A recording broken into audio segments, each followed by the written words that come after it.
దువ్వాడ శ్రీనివాస్ వివాహేతర సంబంధాన్ని ఆస్తి తగాదాగా మార్చారు అంటున్నారు ఆయన కుమార్తె హైందవి.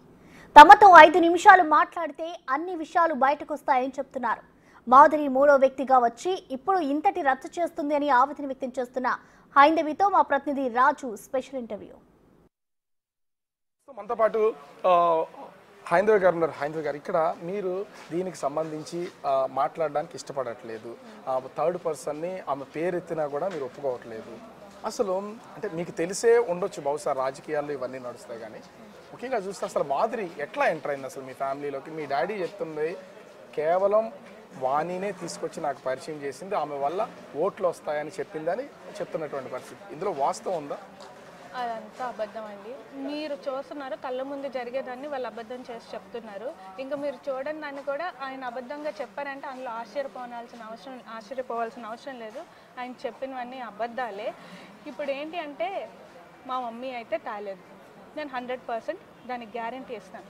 పోనీ ఆయన అన్నట్టే మా మమ్మీయే తీసుకొచ్చింది. ఆయన ఏమంటున్నారు, ఆమెకి ఎన్నో ఓట్లు ఉన్నాయి అందుకే తీసుకొచ్చాను అంతేగాని రాజకీయంగా అంటే పని చేయడానికి తీసుకొచ్చారు, కానీ ఇల్లీగల్ రిలేషన్ పెట్టుకోవడానికో ఇల్లీగల్ అఫైర్ నడిపించడానికో తీసుకురాలేదు కదా. ఖచ్చితంగా నమ్ముతున్నారా మీరు మీ డాడీకి మాధురికి మధ్యన ఇల్లీగల్ అఫైర్ ఉందని? ఉంది, నా దగ్గర ప్రూఫ్స్ ఉన్నాయి. మొన్న కూడా ఒక చాట్ చూపించాను, ఇంకా చాలా చాట్లు ఉన్నాయి. మీకు కావాలంటే నేను ఇవ్వడానికి రెడీగా ఉన్నాను.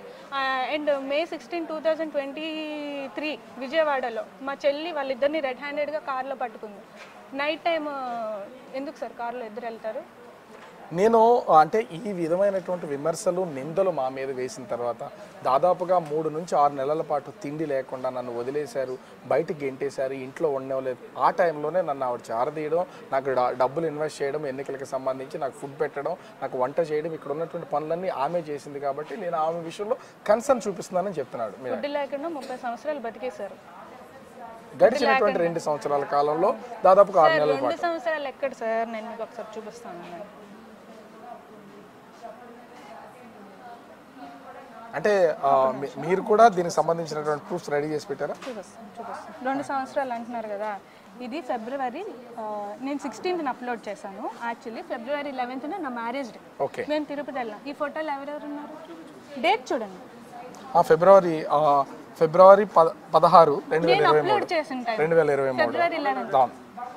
సో అంటే ఎవరెవరు ఉన్నారని మీ ఉద్దేశం? దీంట్లో సంబంధించి ఒకటి మీరు, మీ హస్బెండ్, మీ మమ్మీ, మీ డాడీ, ఇంకా ఫ్యామిలీ మెంబర్స్ కూడా దీంట్లో ఉన్నట్లు ఉన్నారు. దీంట్లో వాళ్ళకి సంబంధించినటువంటి వాళ్ళైతే కనిపిస్తున్నారు. అంటే వేరే వాళ్ళు ఎవరు లేరు. అంటే ఇంచుమించుగా కూడా 1 year అవుతుంది. కానీ మీ డాడీ చెప్తున్న దాని ప్రకారం చూస్తే గడిచిన 6 నెలల కాలంలో ఫుడ్ కూడా 2 సంవత్సరాలుగా వివాదం నడుస్తుంది. 6 నెలలుగా మాకు కనీసం తిండి కూడా పెట్టకుండా ఇంట్లోంచి పంపించేశారు. ఆయన ఇంట్లో లేకుండా రోడ్డు మీద ఆమెతో తిరుగుతుంటే మా మమ్మీ ఇంట్లో ఉంది. మా మమ్మీ ఇంట్లో ఒక్కరితో ఉంది. ఆల్రెడీ ఈ విషయం గురించి ఆవిడ బాధపడుతున్నారు, టెన్షన్ పడుతున్నారు. నేనేమో వైజాగ్లో మా ఇంట్లో ఉన్నాను, మా చెల్లెమో విజయవాడలో తన హాస్టల్లో, తన కాలేజ్లో తను ఉంది. మా మమ్మీ ఒక్కరితే ఉంది. మా డాడీ రావట్లేదు, ఎన్ని ఫోన్లు చేసినా లిఫ్ట్ చేయట్లేదు, ఎన్ని కాల్స్ చేసినా లిఫ్ట్ చేయట్లేదు. ఈమెతో తిరుగుతున్నారు బయట. అప్పుడు మా మమ్మీ ఒక్కరితే బాధపడుతుంటే కన్ను కూతురుగా నేను ఎలా సర్చ్ చూస్తాను? ఆయనకి లేకపోవచ్చు, కన్ను కూతురు మీద చెప్పుకుంటారు, నేను కంటికి రెప్పలా చూసుకున్నాను, నేను గుండెల్లో పెట్టుకొని చూసుకున్నాను. ఆయన కంటికి రెప్పలాగా గుండెల్లో పెట్టుకొని చూసుకున్నప్పుడు నాకు ఇక్కడ పడుకునే స్థితి రాదు. నేను పడుకుంటున్నప్పుడు ఆయన మరి ఆ గుండెలో పెట్టుకొని చూసుకున్నారు కదా, ఆ గుండెకి ఏం అనిపించట్లేదు, నాకు అర్థం కాదు. మా మమ్మీ అలా ఉంటే నేను రమ్మన్నాను. మా మమ్మీకి నువ్వు అక్కడ ఎందుకు ఉంటావు, వైజాగ్ వచ్చి మా ఇంటికి వచ్చి అంటే మా మమ్మీ వచ్చారు. అదే టైం వాళ్ళు చూసుకొని ఇంటికి వచ్చి వెళ్ళిపోయారు. ఫోన్ చేస్తే కీస్ పంపిస్తాం కదా సార్, ఫోన్ చేస్తే లేకపోతే నేను వచ్చాను నాకు కీస్ కావాలి అంటే మా మమ్మీ వెంటనే వచ్చేస్తుంది కదా. అంటే ఇక్కడ కేవలం ఆమెతో అంటే మాధురితో మీ ఫాదర్ ఉండడం కోసమే మీ మమ్మీని అవాయిడ్ చేస్తున్నారు, ఈ రాద్ధాంతం అంతా క్రియేట్ చేశారని అనుకోవచ్చా? ఆమె ఎంటర్ అయింది. మా డాడీ వాళ్ళ లాస్ట్ బ్రదర్ ఎవరు ఉన్నారో వాళ్ళకి ఎప్పటి నుంచో మా ఫ్యామిలీని దూరం పెడదాం విడగొట్టేద్దాం అని చూస్తున్నారు. సో ఏంటి అంటే అదే టైంలో ఈ ఇష్యూ కూడా ఎప్పటి నుంచో ఉంది. కరెక్ట్గా వాళ్ళకి ఛాన్స్ దొరికింది ఈ ఇష్యూ. వాళ్ళు కూడా మా డాడీని ఇదే ఛాన్స్గా వాళ్ళు ఇది ఇవ్వడం, ఈ ఇష్యూ మీద వెనక్కి లాగడం వాళ్ళది కూడా ఉంది. కానీ ఇన్ని సంవత్సరాల్లో నాకున్న ప్రాపర్టీస్ మొత్తం అన్నింటినీ కూడా నేను వాణి పేరు మీద రాసిచ్చేసాను, ఉన్నాయి కూడా రాసిచ్చేస్తాను. నేను నార్మల్గా బయటికి వెళ్ళిపోతాను. నేను ఇల్లు రాసిచ్చాను 25 కోట్ల రూపాయలు. ఇప్పుడు ఉన్నటువంటి ఇంచుమించుగా 6 కోట్ల రూపాయలు ఇల్లు రాసిచ్చాను, 25 కోట్ల రూపాయల వాల్యూ ఉన్నటువంటి గ్రానైట్ ఫ్యాక్టరీ రాసిచ్చాను, వాళ్ళు 1.5 కోటి రూపాయలు ఈ సంవత్సర కాలంలో నేను డబ్బులు ఇచ్చాను. ఇవన్నీ ఎవరు చేస్తారు? నాకు వాళ్ళ మీద ఇష్టం ఉండబట్టే చేశాను. వాణిని నాకు విడాకులు ఇస్తానని చెప్తుంది అనేది మీ ఫాదర్ చేస్తున్నటువంటి ఆరోపణ. మరి ఆస్తులు ఇవ్వలేదంటారా? ఇవ్వలేదు. ఒక ఫ్యాక్టరీ ఇచ్చారు, అందులో కూడా బోల్డ్ అన్ని అంటే క్లియర్ చేయాల్సినవి చాలా ఉన్నాయి, అవి ఇంకా క్లియర్ చేయలేదు. రాయడం అయితే రాశారు. మీరు వెళ్ళి ఒరిస్సా రిజిస్ట్రేషన్ ఆఫీస్లో కనుక్కుంటే అందులో ఏం ప్రాబ్లమ్స్ ఉన్నాయో డీటెయిల్డ్గా వాళ్ళే ఇస్తారు. ఇంకా ఇల్లు రిజిస్ట్రేషన్ చేశాను అంటున్నారు కదా, రిజిస్టర్ ఆఫీస్ ఉంటుంది కదా, పేపర్ వేసారు. ఈయన దగ్గర లేదనుకోండి, రిజిస్టర్ ఆఫీస్లో అడగండి చేశారా లేదా అనేది ఉంటుంది కదా, రిజిస్టర్ చేస్తే. ఇదేమో నేను కట్టించుకున్నటువంటి ఇల్లు, ఇది అసలు వాళ్ళకి సంబంధమే లేదు, ఇది నా డబ్బులతో చేసుకున్నటువంటిది, కేవలం ఈ ఇల్లు కూడా నాకు రాసి ఇచ్చేయండి, నాకు ఇచ్చే కేవలం ఇల్లు కోసమే ఈ ఆందోళన చేస్తున్నారు అనేది ఆయన చేస్తున్న ప్రధానమైన ఆరోపణ. సార్ నేను వచ్చిన రోజు నేనేం చెప్పాలి? మా డాడీ కోసం వచ్చానని చెప్పాను. నేను మా డాడీ కోసం వచ్చానని చెప్తే ఈ మ్యాటర్ని వాళ్ళు ఆస్తి కోసం వచ్చినట్టు ఆయన కన్వర్ట్ చేశారు. ఆస్తి కోసం వచ్చినప్పుడు కన్వర్ట్ చేసినప్పుడు నేను మాట్లాడాల్సి వస్తుంది. మా డాడీ ఉంటుంది ఇల్లు, నా ఇల్లు ఎందుకు కాదు? పిల్లలు ఒక ఇల్లు, డాడీ ఒక ఇల్లు ఉంటారు కదా, అందరిది ఒకే ఇల్లు. మా డాడీ ఉన్న ఇంట్లోకి నా ఇల్లు అవుతుంది, మా డాడీ ఇల్లు అయినప్పుడు నా ఇల్లు కూడా ఉంటుంది. మా డాడీకి ఎంత హక్కు ఉందో నాకు అంతే హక్కు ఉంది, ఆ ఇంట్లోకి రావడానికి కూడా హక్కు ఉంది. మరి ఏమన్నా ఈ ఆస్తి కోసమే అంటే ఇంటిని రాయించుకోవడం కోసమే, ఈ ఇంటిని కోసమే అంటే ఇప్పుడు ఆమె ఎవరో వచ్చి నేను ఆ ఇంటి పైన ఇల్లు కడతాను, నేను 2 crores పెట్టాను, వాళ్ళ తమ్ముడు అంటాడు వాళ్ళ తమ్ముడే కట్టించాను, ఈయన అంటాడు. పోనీ మా డాడీకి ఈ ఇల్లు అయింది అనడానికి రైట్ ఉంది, వీళ్ళెవరికి సార్ రైట్ ఉంది? వాళ్ళందరూ ఈ ఇల్లు నాది అంటే నేను చూస్తూ ఊరుకోవాలా? నేను ఎందుకు ఊరుకుంటాను? ఖచ్చితంగా 2 కోట్ల రూపాయలు ఎలక్షన్కి ఇచ్చాను, ఇంటి నిర్మాణానికి ఎలక్షన్కి ఇచ్చారు, ఇంటి నిర్మాణానికి ఇచ్చారు. ఇప్పుడు మా డాడీ అన్నారు చాలా మంది దగ్గర నేను అప్పు చేశాను, వాళ్ళందరూ ఇది కూడా అప్పు లాంటిదే. ఇప్పుడు అప్పులు ఉన్న వాళ్ళందరికీ ఇల్లు ఇచ్చేస్తారేంటి సార్? ప్రాపర్టీస్ రాసి ఇచ్చేస్తారేంటి? అప్పు తీసుకున్నది మళ్ళీ ఆ డబ్బులు రిటర్న్ చేస్తాం, కానీ ఇల్లులు ప్రాపర్టీస్ అప్పు లాంటిది. ఇది కూడా అప్పు లాంటిది అంటే అప్పే, అప్పు ఇచ్చింది మా డాడీ క్లియర్ చేయాలి, దానికి ఇల్లు ఆదాయాలుగా అవుతుంది. ఇక్కడ ఇంకొకటి, ఈ మొత్తం ఎపిసోడ్లో ఆస్తులు ఎంత అయితే మేజర్గా ఉన్నాయో పొలిటికల్ కెరియర్ విషయంలో కూడా ఆమెకి రాజకీయంగా ఉండాలి, ఆ రాజకీయంగా పలుకుబడి ఉండాలి, పేరు ఉండాలి వాణికి అనేదే కారణం. నాకు సీట్ ఇచ్చినా, నేను రాజకీయాల్లో ఉన్నా, నేను ఎదుగుతున్నా తను భరించలేకపోతుంది, దానికోసమే నన్ను పార్టీ నుండి సస్పెండ్ చేయమంటున్నా. నేను కావాలంటే, నా ఆస్తులు కావాలంటే నా గురించి మాట్లాడాలి, కానీ నేను ఎమ్మెల్సీ పదవి తీసేయండి, లేకపోతే నన్ను పార్టీ నుంచి తీసేయండి అని మీ మమ్మీ డిమాండ్ చేస్తుంది. ఎందుకు అని ఆయన అడుగుతున్నారు. ఎందుకు అంటే నేను చెప్పాను కదా సార్, పలాసలో వెళ్తే ప్రూఫ్ తీస్తారా అని, కేసు రాకుండా. అది దేనివల్ల చేశారు? ఎమ్మెల్సీ పవర్ ఉండడం వల్లే చేశారు. వీళ్ళందరూ ఎందుకు ఉంటున్నారు? ఎమ్మెల్సీ చూసుకొని ఆ పవర్ చూసుకొని ఉంటున్నారు. ఇప్పుడు మా డాడీ దగ్గరికి నేను ఎందుకు వెళ్ళలేకపోతున్నాను? ఆయన ఎలాగ ఆపుతున్నారు? ఈ ఎమ్మెల్సీ పవర్ అంతా యూజ్ చేసుకొని ఆయన ఇష్టం వచ్చినట్టు నోటికి వచ్చింది మాట్లాడు. అందుకే ఎమ్మెల్సీ తీసేయండి అని నేను అంటున్నాను. అందులో తప్పేముంది? అంటే రాజకీయంగా మీ మమ్మీ ఎదుగుదల కోసమే, అంటే నా భార్య ఎదుగుదల కోసమే ఈ రాజకీయాన్ని టార్గెట్ చేస్తున్నారు, నన్ను టార్గెట్ చేస్తున్నారు. మా మమ్మీది రాజకీయంగా ఎదగాలనుకుంటే ఇన్ని సంవత్సరాల తర్వాత ఎందుకు సార్? అప్పుడే 2004లోనే మా మమ్మీ ఎమ్మెల్యేగా పోటీ చేసింది. 2004లోనే రాజశేఖర రెడ్డి గారు మమ్మీకి ఎమ్మెల్యే టికెట్ ఇచ్చారు. అప్పుడే ఆమె ఈయనకు ఛాన్స్ ఇవ్వకుండా ఆ తర్వాత కూడా ఆమె కంటెస్ట్ చేసేది కదా, మరి ఈయనకి ఎందుకు ఛాన్స్ వస్తుంది? అంటే మీ మమ్మీ పొలిటికల్ గా ఉన్నటువంటి ఇమేజ్ ని మీ ఫాదర్ వాడుకున్నారు అనుకుంటా అని చెప్తారా? ఖచ్చితంగా మా మమ్మీ సపోర్ట్ లేకపోతే మా డాడీ పాలిటిక్స్ లోకి రాలేరు, ఈ స్టేజ్ కూడా రాలేరు. కానీ మీ డాడీ అలా చెప్పట్లేదు, నేను చెప్తారు సార్, అబద్ధాలు సార్. నేను చెప్తున్నాను కదా, కళ్ళకు కనిపించేదే అని మార్చి చెప్తున్నారు. ఇంకా వెనకాల జరిగేవాడికి, ఎప్పుడో జరిగేవాడికి ఆయన అబద్ధం చెప్పడానికి ఆశ్చర్యం ఏముంది సార్? అవన్నీ అబద్ధాలు. నిన్న జరిగినటువంటి ఇంత వారం రోజుల నుంచి ఒక ఎపిసోడ్ జరుగుతుంది. నిన్నటి వరకు చాలా ధైర్యంగా ఉన్నటువంటి మాధురి ఇవాళ సూసైడ్ చేసుకుంటాను అని చెప్పడం, దానికి తోడు యాక్సిడెంట్ చేసుకోవడం, తనంతరకు తనకి సెల్ఫ్ యాక్సిడెంట్. అంటే ఈ ఎపిసోడ్ని చూస్తే మీరు ఏమైనా చెప్తారా దీని మీద? అంటే దీని ఏమైనా డైవర్షన్ కోసం చేస్తున్నారని కొన్ని విమర్శలు కూడా ఉన్నాయి. ఏమంటారు, ఆమె సైడ్ మ్యాటర్ తిప్పుకోవడానికో దేనికో ఆమె అలా మాట్లాడి ఉండొచ్చు. కానీ చనిపోయేంతగా దీన్ని చేయాల్సిన అవసరం లేదు కదా మీ ఫ్యామిలీ సార్ పోనీ ఆమె సూసైడ్ చేసుకుంటుంది అనుకున్న ఆమె గురించే నాకు అనవసరం. బేసిక్గా ఆమె మా ఫ్యామిలీ మ్యాటర్లోకి వచ్చింది, అందుకే నేను ఆమె గురించి మాట్లాడాల్సి వచ్చింది. ఏ ప్రూఫ్ లేకుండా మాట్లాడుతున్నానంటే నా దగ్గర అన్ని ప్రూఫ్స్ ఉన్నాయి, మీకు కావాలంటే నేను ఇస్తాను. మొన్న కూడా చాలా ఛానల్స్కి వాళ్ళ చాటింగ్ సబ్మిట్ చేశాను. ఆమె తప్పు చేసి ఆమె మా డాడీ ఇల్లీగల్గా కాంటాక్ట్ పెట్టుకొని మేము అడగద్దంటే ఎలా సార్? ఎందుకు సార్ వైఫ్ పిల్లలు అడగరు? ఎందుకు అడగరు? అడుగుతారు. అడిగినందుకు నువ్వు తప్పులు చేసి నువ్వు సూసైడ్ చేసుకుంటానంటే దానికి ఎవరు రెస్పాన్స్? కానీ స్నేహం చేయకుండా ఎవరు ఉంటారు? అమ్మాయి అబ్బాయి స్నేహం చేయొచ్చు కానీ పెద్ద వయసులో ఉన్నటువంటి వాళ్ళు స్నేహం చేయకూడదా? ఇది మాది స్నేహం మాత్రమే, దీనికి ఒక అంటే ఇల్లీగల్ అఫైర్ అనే దాన్ని క్రియేట్ చేశారు కావాలనే, నా ఇమేజ్ని డ్యామేజ్ చేయడం కోసమే అని మీ ఫాదర్ చేస్తున్నారు. ఇల్లీగల్ అఫైరా? చూపిస్తాను. ఇంకా నా దగ్గర చార్ట్స్ ఉన్నాయి. ప్రజెంట్ మా చెల్లి ఫోన్లో కొన్ని చార్ట్స్ ఉన్నాయి, నా దగ్గర ఉన్న చార్ట్ నేను చూపిస్తాను.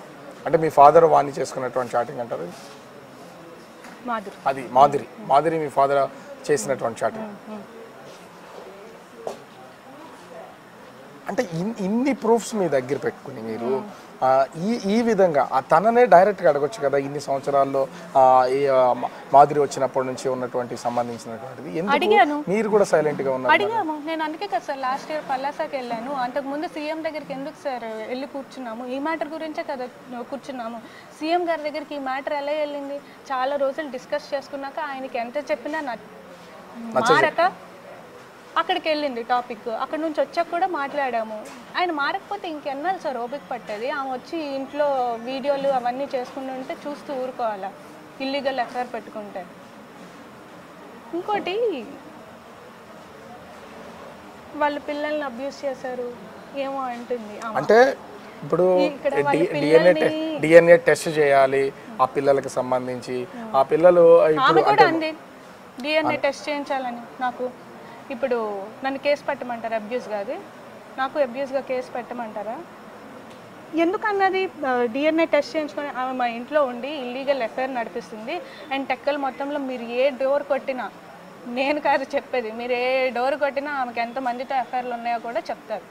ఆమె మమ్మల్ని అన్నది ఆమె ఇలాగ నడిపిస్తుంది కాబట్టి మేము డిఎన్ఏ టెస్ట్ చేయించుకొని ఆమె కూడా నన్ను అంది. అయితే ఇంట్లో అబద్ధం ఏం లేదు కదా, ఆమె అంది కాబట్టి మేము కూడా అన్నాం. అంటే ఐ మీన్ ఆమె చేసింది కాబట్టి మేము అన్నాం. ఆమె కూడా నన్ను అంది. ఇందులో ఏముంది? ఇక్కడ వాళ్ళ పిల్లల్ని ఎవరు ఏం తిట్టలేదే. అబ్యూజ్ అంటే ఏంటి? వాళ్ళ పిల్లల్ని అంటే, వాళ్ళ పిల్లల్ని తిడితే వాళ్ళ పిల్లల్ని ఎవరేం అనలేదు. కానీ డిఎన్ఏ టెస్ట్ అంటే నా పిల్లలు సొసైటీలో ఎలా బ్రతకాలి, ఆ సొసైటీకి సంబంధించి వాళ్ళని ఇప్పటికే స్కూల్లో కూడా క్వశ్చన్ చేస్తున్నారు. ఏంటి మీ మమ్మీ మీ డాడీకి అంటే మీ మమ్మీకి అదేవిధంగా దువ్వాడ శ్రీనివాస్కి ఏదో ఎఫ్ఐఆర్ ఉందంట కదా, వాళ్ళ గురించే మాట్లాడుతున్నారు. అంత చిన్న పిల్లలు కూడా వాళ్ళ మనసులను గాయపరిచే విధంగా ఈ చర్చ అనేది నడుస్తుంది అనేది ఆమె చేస్తున్నారు. మా డాడీతో ఇల్లీగల్ ఎఫ్ఐఆర్ పెట్టుకున్నప్పుడు ఆమెకి పిల్లలు గుర్తు రాలేదా? మా డాడీతో ఆ చాటింగ్స్ చేసినప్పుడు ఆమెకి వాళ్ళ పిల్లలు గుర్తు రాలేదా? ఇలాంటి ఇల్లీగల్ అఫైర్స్ పెట్టుకుంటే ఇలాగానికి ఇంకేమంటారు సార్? ఆమె పెట్టుకుంది కాబట్టి అంటారు. ఆమె పెట్టుకోకుండా చక్కగా ఆమె హస్బెండ్తో వాళ్ళ పిల్లలు అందరు కలిసి ఉంటే ఎందుకు సార్ అంటారు? ఒకవేళ నిన్న గనక ఈ యాక్సిడెంట్లో తను అంటే ప్రాణాలతో బయటపడింది కాబట్టి సరిపోయింది. తను చనిపోయి ఉంటే దువ్వాడ వాణి ప్రాణాలు కాదు, ఆమె సూసైడ్ చేసుకోవడం. ఎదుటి కారు మన ఎదుటి ఇంకొక కారు ఉంది, ఆ మనిషి పరిస్థితి ఏంటి సార్? నువ్వు గుద్దావు, నువ్వు సూసైడ్ చేసుకున్నావని అందులో ఉన్న మనిషికి ఏమైనా అయితే దీనిలో ఏమైనా క్రియేషన్ ఉందంటారా అని డౌట్ ఏమైనా వ్యక్తం చేస్తున్నారు మీరు? ఉందేమో నేను అనుకుంటున్నాను. ఖచ్చితంగా. మరి సీట్ బెల్ట్ ఏవో పెట్టుకున్నారంట. సీట్ బెల్ట్ పెట్టుకుంటే బెలూన్స్ ఓపెన్ అవుతాయంట కదా. మరి సూసైడ్ చేసుకున్న వాళ్ళు సీట్ బెల్ట్ ఎందుకు పెట్టుకుంటారు? సో అంటే చాటింగ్ వెతుకుతున్నారు ఎందుకు? అంటే అంతా మీ ఫాదర్కి మాధురికి మధ్యలో ఉన్నటువంటిది అసలు ఈ చాటింగ్స్ని మొబైల్ మీ దగ్గరికి వచ్చిందా ఎట్లా? మేము మా డాడీ ఫోన్ ఉంటుంది కదా, వాట్సాప్ డివైస్ లింక్ అని ఒకటి ఉంటుంది, క్యూఆర్ కోడ్ స్కాన్ చేస్తే అది చేసాం. ఎందుకు అంటే ఏం జరుగుతుందో తెలుసుకోవాలి. చాలా మంది రూమర్స్, అసలు ఫస్ట్ మా మమ్మీ ఎన్నిసార్లు నాకు రూమర్స్ వస్తున్నాయి చాలా మంది చెప్పిన, నాన్న ఎందుకమ్మా అలా చేస్తారు, నాన్న చేయరు. మా డాడీకి అడిగినా కూడా మీ మీద ప్రామిస్ రా, నేను అలాంటివి చేయను రా అని చెప్పారు. చేయరమని మా మమ్మీ బాధపడుతుంది. బయట కూడా చాలా రూమర్స్, ఎందుకు ఒక క్లారిటీ ఉంటే సరిపోతుంది కదా అని డివైస్ లింక్ చేసాం. డివైస్ లింక్ చేసిన తర్వాత ఒకవేళ చాటింగ్స్ ఏమీ రాకపోతే మమ్మీకి చెప్తావు అమ్మ ఏం లేదు, నువ్వు అనవసరంగా నువ్వేమి మైండ్లో పెట్టుకోకు, చాటింగ్స్ ఉంటే మాత్రం ఖచ్చితంగా అమ్మ కోసమే స్టాండ్ అవ్వాలి నేను మా చెల్లి అనుకున్నాం. ఈవినింగ్ వరకు చూసాం, ఏం కాలేదు, సరేలే ఏం లేదు అమ్మకి చెప్దాంలే అని అనుకున్నాం. నైట్ నుంచి స్టార్ట్ అయ్యాయి మెసేజ్లు, అక్కడి నుంచి లేదు మమ్మీకే సపోర్ట్ ఇవ్వాలని ఫిక్స్ అయిపోయింది. ఆ విధంగా ఏముంది అసలు అంటే మీరు చేసినట్టు స్టార్టింగ్లో ఏముంది అసలు? ఇందులో ఏముందంటే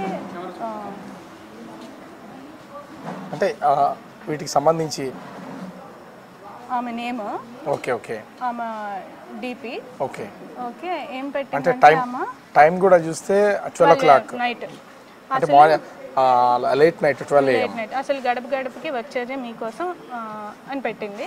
ఏంటి యాటిట్యూడ్ అని డాడీ పెట్టారు. అండ్ మోస్ట్లీ నాకు నీ స్మైల్ చాలా ఇష్టం, నవ్వితే బాగుంటావు, చాలా చాలా హ్యాండ్సమ్, ఇలాంటివి ఆ ఫ్రెండ్స్ మాట్లాడేవి. ఇలాంటివి ఇవి ఫేక్ ఎలిగేషన్స్. ఆమె చాటింగ్ చేసింది. ఇంకోటి కూడా నేను చెప్తాను మీకు, ఆమె మామూలుగా డీపీ పెట్టేసి కూడా నేమ్ మార్చేస్తే కూడా అయిపోద్ది అన్నారు. ఇది ఆమె కారు విజయవాడలో దొరికింది. మా డాడీ, ఇది రెడ్ కలర్ కారు, ఇక్కడ కారు ఉంది. ఈ కారు నుంచి మా చెల్లి డోర్ కొట్టగానే వెంటనే దిగి వెళ్ళిపోతున్నారు. వెంటనే వెళ్ళిపోతున్నారు. ఇది ఆమె కారు. చూడండి చూడండి, జూమ్ చేసి మరీ చూపిస్తాను. సో అంటే మీ డాడీ కూడా ఇది నేను మార్చలేను కదా. నేను విజయవాడలో ఆమె విజయవాడ రావడం కరెక్టే, ఒక హోటల్కి రావడం కరెక్టే, అక్కడ కలవడం కరెక్టే, ఆమె సూసైడ్ చేసుకోవడానికి ట్రై చేసిందని కూడా మీ డాడీనే చెప్తున్నాడు. ఓకే, అంటే ఇదంతా బ్లాక్మెయిల్ అన్నమాట. ఆమె సూసైడ్ చేసుకున్నాకే మా డాడీ ఆమెకి తోడుగా ఉంటానని చెప్పారని ఆమె ఒక ఇంటర్వ్యూలో కూడా చెప్పారు. ఫస్ట్ ఈ సూసైడ్ కాదు, ఇప్పుడు కూడా తోడుగానే ఉంటానని చెప్తున్నారు. ఆమె నా ఫ్యామిలీ వల్ల, అంటే దువ్వాడ వాణి వల్ల ఆమె పిల్లలు అంటే అత్తమామలు వదిలేశారు, తల్లిదండ్రులు వదిలేశారు, ఇవాళ పిల్లలు కూడా అనాథలుగా మారిపోతున్నారు పరిస్థితి. సో నన్ను అందరూ వదిలేసిన టైంలో నాకు మాధురి తోడుగా ఉంది కాబట్టి ఇప్పుడు నేను ఆమెకు తోడుగా ఉంటానని చెప్తున్నారు. ఎవరు సార్ వదిలేశారు? నేను ఆల్రెడీ మీకు ఇందాక స్టోరీ చెప్పాను. ఆయన వెళ్ళిపోతే మా మమ్మీని నేను పిలిచాను. ఆ సందు చూసుకొని ఆయన బయటికి వెళ్ళిపోయి ఈ సీన్ అంతా క్రియేట్ చేశారు. తర్వాత ఇంకోటి ఏంటి అంటే, నెక్స్ట్ క్వశ్చన్ ఏం అడిగారు నాకు? అంటే ఆ మాధురికి సంబంధించి మీ డాడీ ఆ పిల్లల విషయంలో కానీ అనాథలు అయిపోతారు. ఎవరి పిల్లలు? వాళ్ళ పిల్లలు. వాళ్ళ పిల్లలకి వాళ్ళ డాడీ లేరా? వాళ్ళ డాడీ అంటే మీ మమ్మీ వల్ల వాళ్ళ అంటే మాధురి భర్త కూడా వదిలేశాడు, అత్తమామలు వదిలేశారు, తల్లిదండ్రులు వదిలేశారు, ఒంటరి అయిపోయింది. ఇప్పుడు మాధురి వల్ల మా వల్ల ఆమె అనాథ అవ్వడం కాదు, ఆమె వల్ల మేము అనాథలేం. ఇప్పుడు మీకు చాటింగ్స్ అన్నీ చూపించాను, కార్లో ఉండడం నేను చూపించాను, ఇంకా చాటింగ్స్ ఉన్నాయి, అవి కావాలంటే మీకు ఇస్తాను. ఆ చాటింగ్స్ అన్నీ చేసిన ఆమె వల్ల మా డాడీ లైఫ్లోకి ఎంటర్ అవ్వడం వల్ల మేము అనాథలు అయ్యాం. మేము అనాథలు అయినప్పుడు ఎవరింటికి వచ్చి ఫైట్ చేస్తున్నాం? మీ ఇంటికి వచ్చేస్తాం. మా ఇంటికి ఇప్పుడు మా వల్ల అనాథ అయింది అనుకోండి, అంటే హోల్ కాన్సెప్ట్ ఏంటి అంటే, ఇప్పుడు మేము వాళ్ళ డాడీ దగ్గరికి వెళ్ళి మేము ఏం చేయట్లేదు కదా, ఏం అనాథలుగా అవుతుందండి? నాకు అర్థం కాదు. మా డాడీ అనాథ అవ్వడం ఏంటి, మా డాడీతో ఉండడం ఏంటి, వాళ్ళ హస్బెండ్తో వెళ్ళి ఉండమనండి. ఇంకా వాళ్ళు మీ మమ్మీ చేసినటువంటి ఈ టోటల్ ఎపిసోడ్ ఈ రాద్ధాంతం వల్ల తన హస్బెండ్ నన్ను వదిలేశాడు, వదిలేస్తే వెళ్ళి వాళ్ళ హస్బెండ్ తో మాట్లాడుకో. వాళ్ళ హస్బెండ్ వదిలేశాడు కాబట్టి నా ఫ్యామిలీ వల్లే వదిలేశాడు కాబట్టి వదిలేయడం ఏంటి? మీకు ఆల్రెడీ మెసేజెస్ చూపించాను, మా డాడీతో తిరిగింది చూపించాను. ఆమె ఇల్లీగల్ ఎఫ్ఐఆర్ పెట్టుకోవడం వల్ల వాళ్ళ హస్బెండ్ వదిలేశారు. సో ఫైనల్గా ఇదంతా జరుగుతుంది అంటే ఈ 5 రోజుల ఎపిసోడ్ని చూశారు అంటే కొద్దిసేపటి క్రితం మీ మమ్మీకి సంబంధించి మీ డాడీకి సంబంధించినటువంటి వాళ్ళు కొంతమంది పెద్దలు వెళ్ళి ఆల్రెడీ ఆయనతో ఒక చర్చ అనేది జరపడం జరిగింది. ఒక ఏదో 5 డిమాండ్స్ అనేది, అసలు డిమాండ్స్ ఉన్నాయా మీ ఫాదర్ నుంచి? డిమాండ్స్ పెట్టారు. నేను ఒక్క నిమిషం ఒకటి చెప్దాం అనుకున్నాను. ఇదంతా కాదు, నేను అబద్ధం చెప్తున్నానని వాళ్ళు అంటున్నారు, వాళ్ళు అబద్ధం చెప్తున్నారని నేను అంటున్నాను. వీళ్ళు వద్దు, మా మమ్మీ వద్దు, మా మమ్మీ సైడ్ వాళ్ళు వద్దు, మా డాడీ సైడ్ వాళ్ళు వద్దు, ఇక్కడే నేను ఉంటాను. నేను మా చెల్లి ఉంటాం. మా డాడీకి రమ్మనండి, కళ్ళల్లో కళ్ళు పెట్టి చూసి ఆయన ఏం మాట్లాడుతున్నారో మాట్లాడమనండి. నిజాలు బయటకు వచ్చేస్తాయి కదా. నేనైతే ఇదే మాట ఆయన కళ్ళల్లో చూసి చెప్తాను. ఇప్పుడు ఆయన మాట్లాడుతున్న నా కళ్ళల్లో చూసి, నా చెల్లి కళ్ళల్లో చూసి చెప్పగలడా ఆయన? ఖచ్చితంగా అడుగుతాం. అడగండి, నేను రెడీ. ఇదే విషయాన్ని మీ ఫ్యామిలీ మెంబర్స్ ఎవరు రారు, మీ కూతురుదంతా మీరు మాట్లాడతారు. మాట్లాడదాం, రమ్మనండి. ఎందుకు అంటే మీరు ఇంతలా మాట్లాడుతున్నారు, మా కళ్ళల్లో కళ్ళు పెట్టి చూడు, అసలు ఆయన నిజాన్ని బయటకు వచ్చేస్తారు, మీరు చాలా కాన్ఫిడెంట్ గా చెప్తున్నారు. కానీ ఇట్లాంటి టైంలో పెద్దవాళ్ళని తీసుకొచ్చి ఏదో 5 డిమాండ్స్ వాళ్ళ దగ్గరికి వస్తాయన్న డిమాండ్స్ అనేవి. డిమాండ్స్ అంటే మాట్లాడే వాళ్ళు పెద్దవాళ్ళండి. వాళ్ళందరూ ఏం చెప్తున్నారు, ఎవరు కూడా బ్రదర్స్ కానీ వాళ్ళందరూ మా పెద్దమ్మలు, మా పెద్దనాళ్ళు, మా మావయ్యలు, వాళ్ళందరూ మా మమ్మీ ఓన్ కజిన్స్, వాళ్ళందరూ మా తాతయ్య, మా అమ్మమ్మ, ఎవరు కూడా విడిపోవాలి, చెల్లి విడిపోవాలి, కూతురు విడిపోవాలి అని అనుకోరు కదా. దానికోసం వాళ్ళు మాట్లాడడానికి వచ్చారు. సో టోటల్గా అయితే మీ ఫాదర్ సైడ్ నుంచి ఏం కోరుతున్నారు మీరు? నేను ఒక్కటే అంటాను, నేను మాట్లాడడానికి వచ్చాను, అలో చేయలేదు. తర్వాత ఎవరో ఒకళ్ళు వచ్చి ఆస్తి కోసం మాట్లాడారు, నేను మాట్లాడాల్సి వచ్చింది. సో నేను వాళ్ళెవరో వాళ్ళు ఇల్లీగల్ అఫైర్ పెట్టుకున్నామకి ఇందులో రైట్ ఉంది అంటే అది నేను ఒప్పుకోను. ఆమె పెట్టింది అప్పు, ఆమె ఇచ్చిన 2 కోట్ల అప్పు. అసలు ఆ 2 కోట్లు ఎక్కడి నుంచి వచ్చాయి సార్? ఆ 2 కోట్లు ఎక్కడి నుంచి వచ్చాయి? ఆమె ఎక్కడి నుంచి ఖర్చు పెట్టింది, దాని ఇన్కమ్ ట్యాక్స్ ఏంటి, మొత్తం అవన్నీ తీయాలి. ఆమె హిస్టరీ కూడా తెలిసిపోతుంది. ఆమె అలాగ అంటున్నప్పుడు మా డాడీ ఉన్న ఇల్లుని నేను నాది అని ఎందుకు అనకూడదు? అది అన్నాను. ఇది అలాగ అనడం వల్ల ఆస్తి వైపు డైవర్ట్ చేశారు. ఇప్పుడు నేనేమంటానంటే, నేను ఒకవేళ నీకు మమ్మీతో ఉండడం ఇష్టం, మమ్మీ ఆ ఇంట్లో ఉంటుంది, నేను ఆల్రెడీ చెప్పాను, నువ్వు ఇంట్లో ఉండు. కానీ పేరెంట్స్కి, హస్బెండ్ వైఫ్కి డివోర్స్ ఉంటుంది, కానీ పిల్లలకి పేరెంట్స్కి డివోర్స్ అనేది ఉండదు. Life long relation. పిల్లలకి పెళ్ళి అయిపోయినా, వాళ్ళ పిల్లలు పుట్టినా సరే రిలేషన్ అనేది ఉంటుంది. మేము వస్తాం, మేము ఉంటాం, అక్కడ ఉంటాం, ఇక్కడ ఉంటాం, మా మమ్మీ దగ్గర. థర్డ్ పర్సన్ ఎందుకు రావాలనేది మీ డిమాండ్. ఉండకూడదు. కానీ ఈ టోటల్ ఎపిసోడ్లో ఇప్పుడు అంటే ఇంట్లో ఉండాలి మీరు అండ్ ఆస్తి కోసం ఎందుకు మాట్లాడుతున్నారంటే, ఆమె మాట్లాడింది కాబట్టి నేను మాట్లాడాల్సి వచ్చింది. ఆమెకి ఏం రైట్ ఉందని ఆవిడ మాట్లాడుతుంది, అందుకే నేను మాట్లాడాల్సి వచ్చింది. ఇదంతా కూడా 2 రాష్ట్రాల్లో రచ్చ అయిపోయింది. మీరందరూ కూడా ఎప్పుడు బయటికి రానటువంటి వాళ్ళు, చదువుకుంటూ లేకపోతే మీ పెళ్ళి అయిపోయినటువంటి మీ ఫ్యామిలీలో ఉంటూ మీకు ఎక్కడ ఇబ్బంది అనిపించట్లేదా ఈ ఫైట్ విషయంలో? కొన్ని కామెంట్స్ చూస్తుంటే కొంతవరకు ఇబ్బంది పడుతున్నటువంటి, అది ఎవరైనా కానీ ఆడపిల్లల విషయంలో అది మీరు ఇబ్బంది పడట్లేదా? సో దీనికి ఫుల్ స్టాప్ పెట్టాలని ఆలోచన పిల్లలుగా మీరు ఇనిషియేటివ్ తీసుకుని ముందుకెళ్ళాలని లేదా? ఆ ఇనిషియేటివ్ తీసుకోవడానికి మీరు అసలు ఆలోచన లేదు? నేను అదే కదా చెప్తున్నాను, నేను కలవడానికి వస్తే ఆయనే కలవట్లేదు. ఎవరు ఇనిషియేషన్ ఇస్తున్నారు, ఎవరు దాన్ని స్టాప్ చేస్తున్నారు? మేము ఇస్తున్నాం, ఆయన కదా స్టాప్ చేస్తున్నారు. మరి ఎన్ని రోజులు కొనసాగిస్తారా మీ ఫాదర్ దీని గురించి మాట్లాడకపోతే? ఆయన యాక్సెప్ట్ చేయమనండి. ఆయన ఎందుకు చేయరు? మేమెందుకు మా ఇల్లు వదులుకుంటాము? మా డాడీ ఉన్న ఇల్లు మా ఇల్లు కూడా.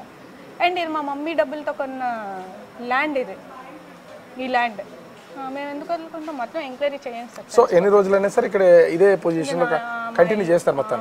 ఎన్ని రోజులు మా ఇల్లు, మేము ఇక్కడ ఉంటాం. సో అంటే ఇంటి లోపల ఉండడం వేరు, ఇంటి బయట ఉండి ఆందోళన చేయడం వేరు. మరి ఆయన ఎలా చేయట్లేదు? మరి కన్న కూతుర్లకి గుండెల్లో పెట్టుకొని కళ్ళల్లో పెట్టుకుని చూసుకున్న కూతుర్లకి మరి ఆయన ఇలాంటి స్థితి చేశారు. మరి ఏం చేస్తాం? ఆమె వస్తుందంటే మేము చూస్తూ ఊరుకోలేము కదా.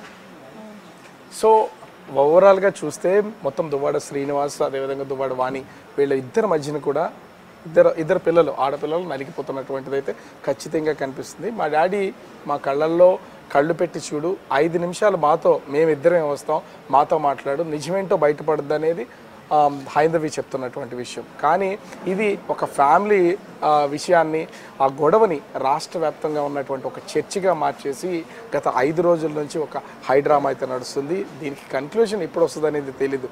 కానీ అటు దువ్వాడ శ్రీనివాస్, అదేవిధంగా దువ్వాడ వాణిలకు సంబంధించినటువంటి కొంతమంది పెద్దలైతే ప్రస్తుతం వీళ్ళకి సంబంధించి దీన్ని ఇక్కడితో ఫుల్ స్టాప్ పెట్టాలని చర్చలు అయితే నడుపుతున్నారు.